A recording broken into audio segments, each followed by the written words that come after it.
안녕하세요 여러분. 오늘도 찾아와 주셔서 감사합니다. 여러분 혹시 은퇴 후에 돈을 어떻게 써야 할지 고민해 본 적 있으신가요? 돈은 벌 땐 아끼고 쓸 땐 써라라는 말이 있지만 막상 은퇴하고 나면 이 돈을 어디에 어떻게 써야 할지 고민이 많아지죠. 그래서 오늘은 은퇴 후 지출 습관에 대해 이야기를 나눠보려고 합니다. 자, 그럼 본격적으로 은퇴 후 현명한 지출 습관에 대해 알아볼까요? 1. 은퇴 후 지출 패턴을 이해하자. 여러분, 우리가 일할 때랑 은퇴하고 나서랑 돈 쓰는 방식이 확 달라지는 거 아시죠? 일할 땐 월급이 꾸준히 들어오니까 계획 없이 써도 어떻게든 메꿔지지만 은퇴 후에는 수입이 줄어들거나 정해진 연금만 들어오는 경우가 많아요.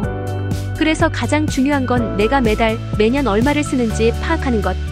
내가 대충 한 달에 이 정도 쓰겠지라고 생각하는 거랑 실제로 가계부를 써보는 거랑 차이가 엄청나요.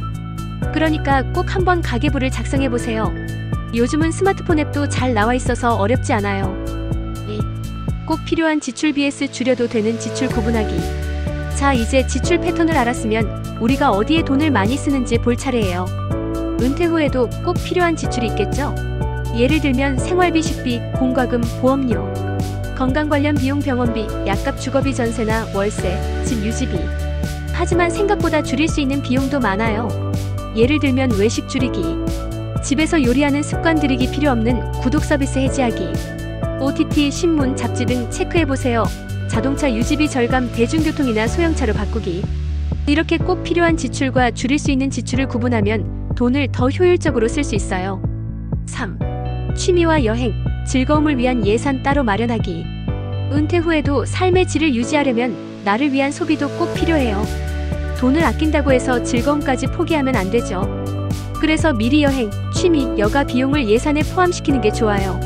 예를 들어 매년 12번 여행을 간다면 여행비를 연 단위로 계산해서 따로 저축해두는 것도 방법이에요. 그리고 새로운 취미를 가지는 것도 좋죠. 골프, 등산, 낚시, 그림, 그리기, 글쓰기 등 다양한 활동을 통해 삶의 활력을 찾을 수 있어요. 4. 예상치 못한 지출을 대비하자.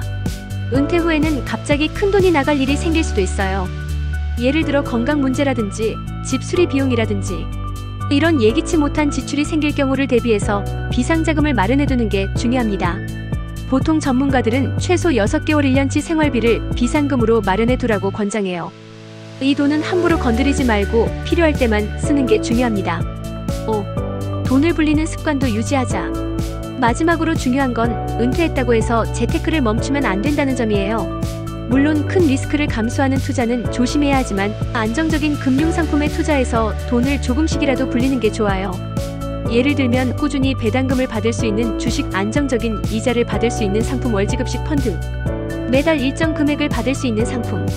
이렇게 돈을 불리는 습관을 유지하면 은퇴 후에도 경제적으로 여유 있는 생활을 할 수 있어요.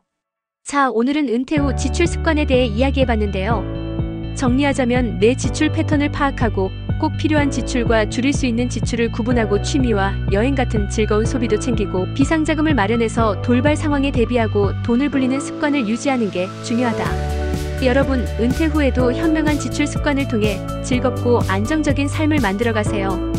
오늘 영상이 도움이 되셨다면 좋아요, 구독, 알림 설정 꼭 부탁드립니다. 다음 영상에서 또 만나요. 안녕.